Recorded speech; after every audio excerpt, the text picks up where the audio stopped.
The second part हुई complete up to here now start from there. America पहुंचकर उन्हें मालूम हुआ कि अभी सम्मेलन होने में बहुत देर है। ये दिन उनके बड़े कष्ट में बीते।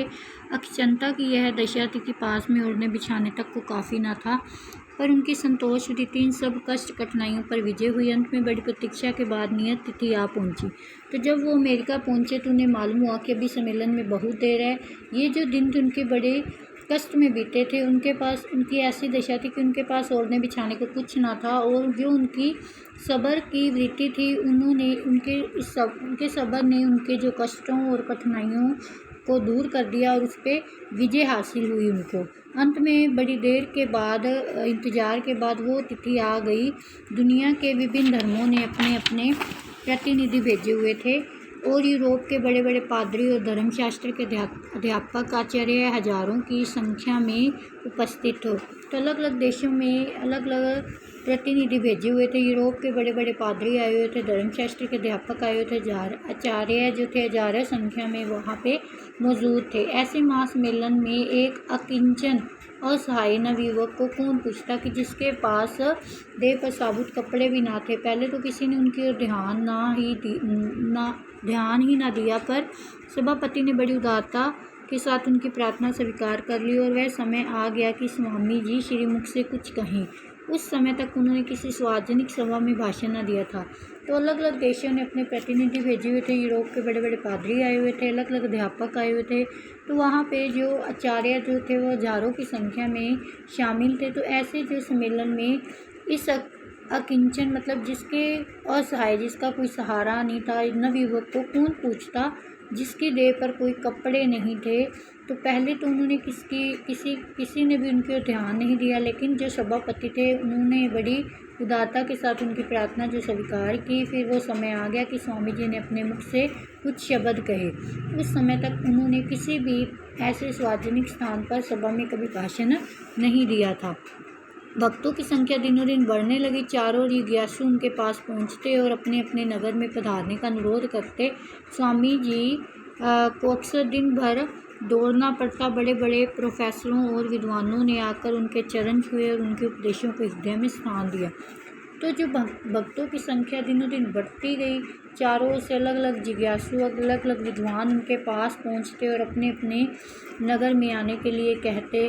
तो स्वामी जी का अक्सर जो दिन था वो दिन भर दौड़ते रहते थे।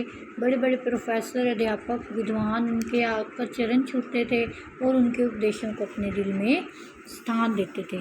स्वामी जी अमेरिका में करीब 3 साल रहे, और इस बीच श्रम और शरीर कष्ट की तनिक भी परवाह न कर अपने गुरुदेव के आदेश के अनुसार वेदांत का प्रचार करते रहे। इसके बाद आपने इंग्लैंड की यात्रा की। धीरे धीरे इंग्लैंड में भी स्वामी जी की भगत मंडली काफ़ी बड़ी हो गई। बहुत से लोग जो अपनी रुचि का आध्यात्मिक भोजन ना पाकर धर्म से विरक्त हो रहे थे, वेदांत पर लट्टू हो गए, और स्वामी जी में उनकी इतनी श्रद्धा हो गई कि यहाँ से जब वह चले तो उनके साथ कई अंग्रेज शिष्य भी थे, जिनमें कुमारी नोबल भी थी, जो बाद में भगनी निवेदिता के नाम से प्रसिद्ध हुई। स्वामी जी ने अंग्रेजों के रहन सहन और चरित्र प्रभाव को बड़ी सूक्ष्म दृष्टि से देखा समझा। इस अनुभव की चर्चा करते हुए उन्हें अपने एक भाषण में कहा कि यह क्षत्रियों और वीर पुरुषों की जाति है।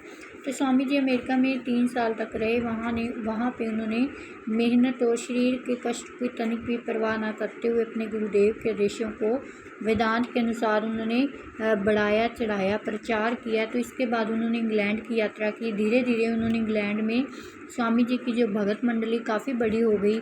बहुत से लोग अपनी रुचि अपने दिलचस्पी से आध्यात्मिक भोजन ना पाकर धर्म से क्या हो गए थे, दूर हो गए थे, तो वो वेदांत पर लट्टू हो गए थे। तो स्वामी जी में उनकी इतनी ज़्यादा श्रद्धा हो गई थी कि जहाँ से जब वो चले तो उनके साथ जो शिष्य थे वो अंग्रेज थे, जिनमें एक थी कुमारी नोबल, जो बाद में किस नाम से प्रसिद्ध होगी, भगनी निवेदिता के नाम से प्रसिद्ध होगी। तो स्वामी जी ने अंग्रेज़ों के रहन सहन और उनके स्वभाव के ऊपर बड़ी नज़र से देखा समझा। तो उन्होंने इस अनुभव की चर्चा करते हुए बताया कि एक भाषण में बताया कि ये क्षत्रिय और वीर पुरुषों की जाति है। 16 सितंबर 1896 ईस्वी को स्वामी जी कई अंग्रेज चेलों के साथ प्रिय स्वदेश को रवाना हुए। चेन्नई में आपके स्वागत के लिए 17 आलीशान फाटक बनाए गए। महाराजा रामनंद ने जिनकी सहायता से स्वामी जी अमेरिका गए थे, इस समय बड़े उत्साह और उदारता के साथ आपके स्वागत का आयोजन किया। चेन्नई के विभिन्न स्थानों में घूमते हुए और अपने अमृत उपदेशों से लोगों को तृप्त आह्लादित करते हुए 28 फरवरी को स्वामी जी ने कोलकाता में एक अति पांडित्यपूर्ण भाषण दिया। तो 16 सितंबर 1896 ईस्वी को स्वामी जी कई अंग्रेज चेलों के साथ अपने देश में आ गए। तो उन्होंने चेन्नई में आपके स्वागत के लिए 17 आलीशान फाटक बनाए गए थे। महाराज रामनंद ने जिनकी सहायता से आप अमेरिका गए थे, इस समय बड़े जोश और उदारता के साथ आपके स्वागत का आयोजन कर रहे थे।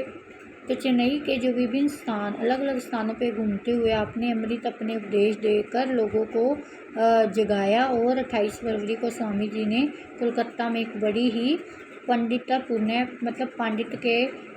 पांडित्यपूर्ण भाषण दिया, जिसमें लोगों के दिल और भी बढ़ गए।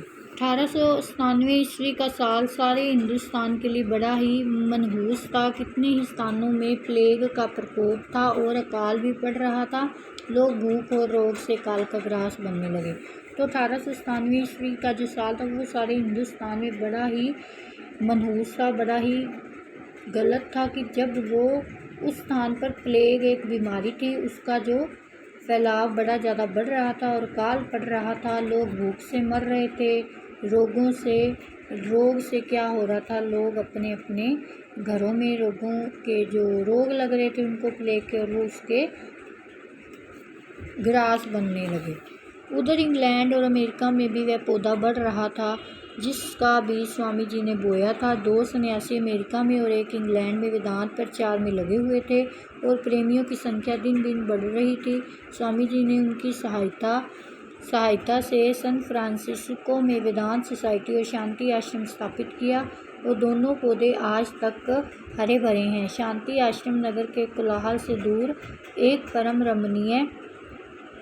रमणीय स्थान पर स्थित है और उसका घेरा लगभग 200 एकड़ है। यह आश्रम एक उदार दानुराग्नि महिला की दानवीयता का स्मारक है। उधर इंग्लैंड और अमेरिका में भी वो पौधा बढ़ रहा था कि जिसका बीज स्वामी जी ने लगाया था। 2 जो सन्यासी थे अमेरिका में और इंग्लैंड में, वो अपने वेदांत का प्रचार कर रहे थे। प्रेमियों की संख्या बढ़ रही थी। स्वामी जी ने उनकी सहायता से सैन फ्रांसिस्को में वेदांत सोसाइटी बनाई और शांति आश्रम स्थापित किया और दोनों जो पौधे हैं आज भी हरे भरे हैं। शांति आश्रम नगर के कोलाहल मतलब शोर से दूर एक परम रमणीय स्थान पर स्थित है। उसका जो घेरा लगभग 200 एकड़ है। यह आश्रम एक उदार धर्मनुरागिनी महिला की जो दान का स्मारक है कि धर्मनुरागिनी महिला थी जिन्होंने ये आश्रम जो दान में दिया था।